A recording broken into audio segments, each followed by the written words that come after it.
got a question up there, gentleman up there. Yeah. My name is Shachar Baron, and my question is for Mr. Danny Dayan. It was mentioned, obviously, we just talked about it, that Israel is the 11th happiest country in the world. Other organizations and institutions put it at mid-30s, all different statistics, but it doesn't matter. I propose that what makes a country good isn't whether a country is happy or not, it's whether it's about the ethics and the morality of a country.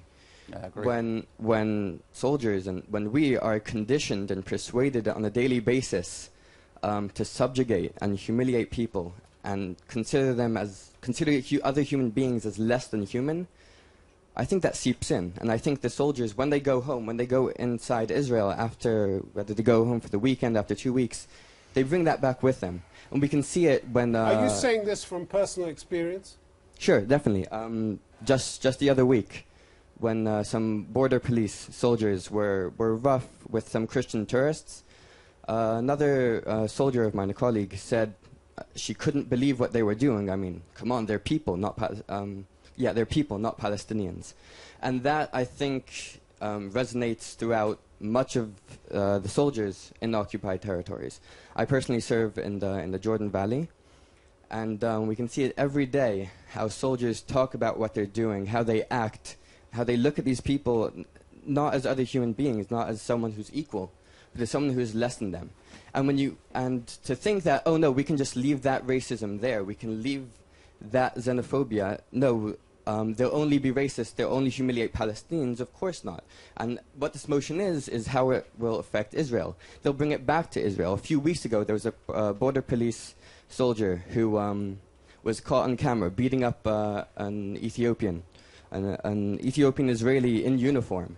To say that we can just leave this all behind is nonsense, I think. I think that once you're conditioned to think something, you bring it back with you, and that deeply affects Israeli society and causes it, as our president said, to be more racist.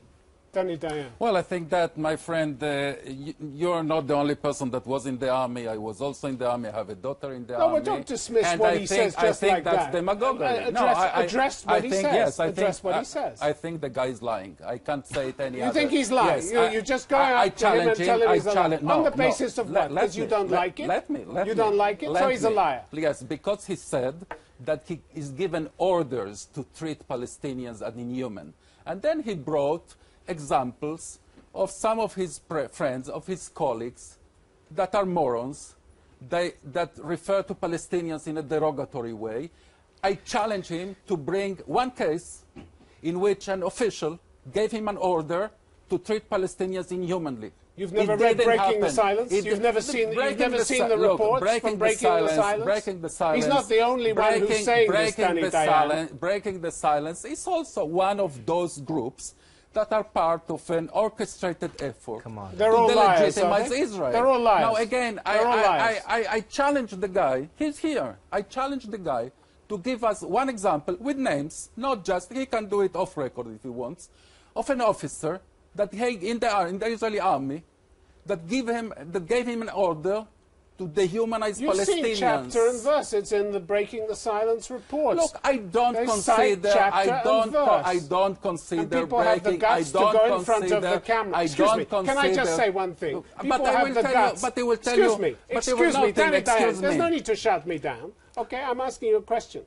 People have had the guts to go in front of the camera and report on what is said to them. But you think they're liars too, simply because you don't like what they say. No, because the Israeli military has this very strict disciplinary laws that people that do those kind of things are judged. Danny, and if this guy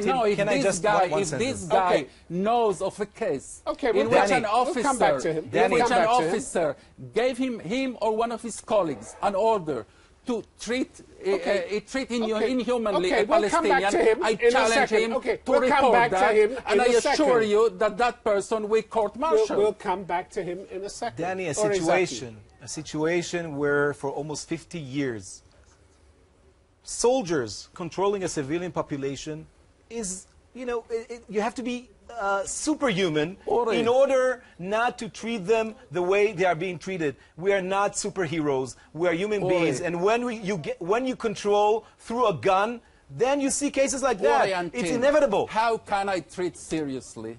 How can I treat seriously a person that brings an example of the police officer that beat the Israeli Ethiopian as an example of the moral it's a great example. Give me a moral great deterioration example of the so-called occupation, when we see it happening in Baltimore with no occupation, we see it happen in New York City without occupation. But the fact that other countries have... Don't evade the question. It didn't happen in the West Bank. Don't evade the question. What link there is between... Don't evade the question. I don't. I say it's absurd to say that that police officer that beat an Ethiopian Israeli has something to do with the issue we are talking about. Let's go back to... Did you want to answer his...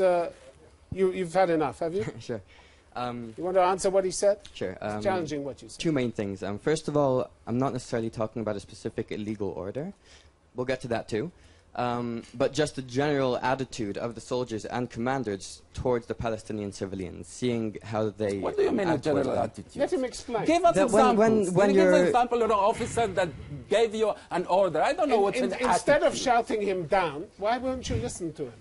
I'm trying to understand him. Sure. For instance, when Palestinians are passing through a checkpoint, just to see how the soldiers and how the commanders speak to them, whether they speak as they would speak to any fellow Israeli or fellow soldier, or it's only in grunts, it's only in short sentences, it's only in yelling.